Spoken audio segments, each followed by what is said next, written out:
네, 안녕하세요. 올라타TV의 김선생입니다. 오늘 준비한 영상은요, 최근에 문의가 굉장히 많이 들어오고 있는 이슈에 대해서 좀 말씀을 드리려고 하는데요. 전기차에 대한 부분입니다. 이 전기차가 요즘에 그 연비에 대한 문제나 뭐 주행 성능이나 여러 가지 보조금이라든지 장점이 굉장히 많아서 그만큼 문의가 많이 빗발치고 있습니다. 전기차가 과연 지금 구매해도 되는지 아니면 조금 시기상조인지 한번 이야기를 나눠드릴까 합니다. 우선 전기차 같은 경우에는 최근에 굉장히 많이 출시도 되고 있고 출고도 되고 있고 상용화가 많이 됐기 때문에 특히나 뭐 현대자동차 같은 경우에는 아이오닉을 필두로 해서 이번에 아이오닉 5, 아이오닉 6까지 나오게 됐고요. 기아자동차 같은 경우에도 EV6 또 EV9까지 출시 예정이죠. 그리고 제네시스 같은 경우에는 뭐 GV60, G80, GV70까지 이제는 사실 근처에도 전기차 굉장히 많은 전기차를 이끌고 출퇴근을 하시는 분들이 꽤나 많이 보이고 있거든요. 그래서 전기차를 타시는 오너분들한테 항상 제가 물어보는 게 뭐냐면 불편한 거 없으세요를 항상 물어봐요. 근데 그때마다 너무 불편하다.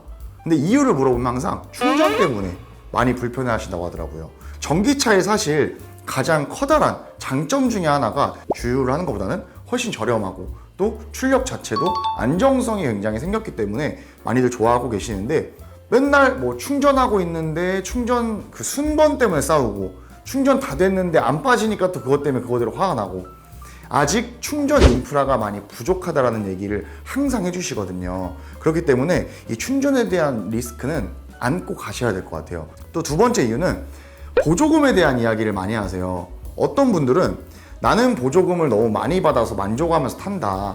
반면에 이런 경우도 있어요. 점점 보조금이 축소가 되면서 어떤 현상이 벌어지냐면 전기차를 수요하는 분들이 많이 줄어들고 그 안에서 내수 시장이 벌어진다는 거죠. 이를테면 사재기 하는 듯이 내가 보조금을 얼마를 받았는데 지금 얼마다. 난 내 차를 얼마를 추가금을 받고 넘길 생각이 있다. 근데 전기차를 필요로 하시는 분들은 지금 사면 손해니까 울며 겨자 먹기로 그런 차량들을 구매하시는 경우가 또 많아요. 그래서 이런 보조금을 가지고 사재기를 하는 분들, 그러니까 안 좋은 행위를 하는 사람들이 꼭 생기기 때문에 구매를 하실 때 이런 부분들은 꼭 체크를 한번 해주시고 넘어가 주셔야 돼요. 제조사에서는 이제 보조금이 점점 줄어드는 걸 알기 때문에 전기차의 상용화된 출판 가격을 상당히 낮추는 작업들을 하고 있어요. 아이오닉을 개념으로 들면 아이오닉 5에서 아이오닉 3가 나온다거나 점점 모델들의 그 차량 길이나 주행 거리들을 좀 축소시키면서 저렴한 차량들을 많이 출시하고 있어요. 전기차는 예전에는 크고 길고 주행 거리도 많고 이런 차량들이 선호도에서 조금 높은 선호도를 차지했다면 지금은 저렴하고 내가 쉽고 편안하게 다가갈 수 있는 부분들이 굉장히 중요해졌다고 저는 느껴지거든요. 가격적인 부분이 굉장히 큰 부분을 차지하고 있다라는 걸 말씀드리고 싶고요.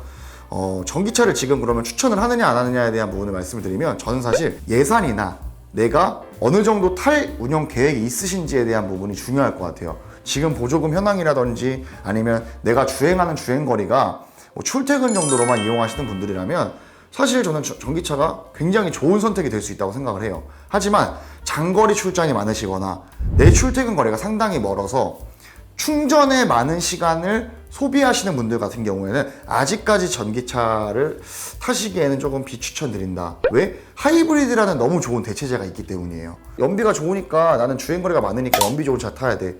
전기차 타야 돼. 잘못된 생각이라는 걸 꼭 말씀드리고 싶어요. 가격도 만만치가 않아서요. 배보다 배꼽이 좀 더 커지는 것 같아요. 안정성 면에서도 사실 얘기가 여러분들 되게 많잖아요. 다른 브랜드사에서 불이 나가지고 전기차 모터가 터져가지고 어떻게 됐다. 근데 사실 뭐 안정성의 부분은 가솔린이든 디젤이든 전기차든 하이브리드든 모두가 다 가지고 있는 문제고 이 전기 모터의 위험성이나 어떤 안정성에 대한 부분이 불안하시다고 하시면 하이브리드로 가시는 것도 저는 하나의 방법이 될 수 있을 것 같아요. 사실 기아자동차 같은 경우에는 지금 이제 EV9 출시가 되는데 출시가가 거의 한 8천만 원대부터 시작을 하다 보니까 너무 비싸죠. 근데 금액적인 부분도 당연히 한번 짚고 넘어가셔야 되는 부분이 있고요. 타고 싶은 차량을 먼저 선택한 뒤에 금액이 얼마가 나오는지, 이 차량의 출시가가 얼마인지, 보조금이 얼마가 들어가는지, 그럼 그 보조금 얼마가 들어가는 게 내가 지금 알아볼 때의 보조금이 중요한 게 아닙니다. 내가 알아보고 난 뒤 계약을 체결해서 내 차가 나왔을 때 측정되는 보조금이 정말 중요하다는 거죠. 사실 신차로 문의가 오다가도 장기 렌트나 리스 같은 경우에는 미리 구매해놨던 전기 차량들이 재고가 있기 때문에 바로 출고가 되면서 바로 책정되는 보조금을 혜택을 받아보실 수 있는 하나의 좀 방법이 될 수 있겠죠. 바로 받아서 내가 바로 타야 되실 분들은 일반 신차 구매보다는 장기 렌트나 리스, 캐피탈사나 렌트사에서 이용하는 미리 구매해 놓은 차량을 진행하는 것도 하나의 방법이 될 수 있다. 전기차 안정성도 그렇고 충전 문제도 그렇고 인프라에 대한 문제도 그렇고 여러 가지 아직 고쳐야 될 게 많죠. 근데 향후 5년, 10년 안에는 이런 부분들이 점점 더 개선되지 않을까 싶습니다. 그래서 지금 김 선생이 추천하는 지금 타야 될 차량은 주행거리가 말씀드렸던 것처럼 짧으신 분들은 전기차로, 혹은 그렇지 않으신 분들은 아직까지는 하이브리드가 조금 더 대세다라는 부분을 꼭 말씀드리고 싶습니다. 오늘 준비한 컨텐츠 전기차에 대한 부분은 이 정도로 마무리를 지으면 될 것 같고요. 시청해주신 여러분들 너무 감사드리고 또 구독, 좋아요 눌러주시면 감사하겠습니다. 많은 관심 부탁드리겠습니다. 감사합니다.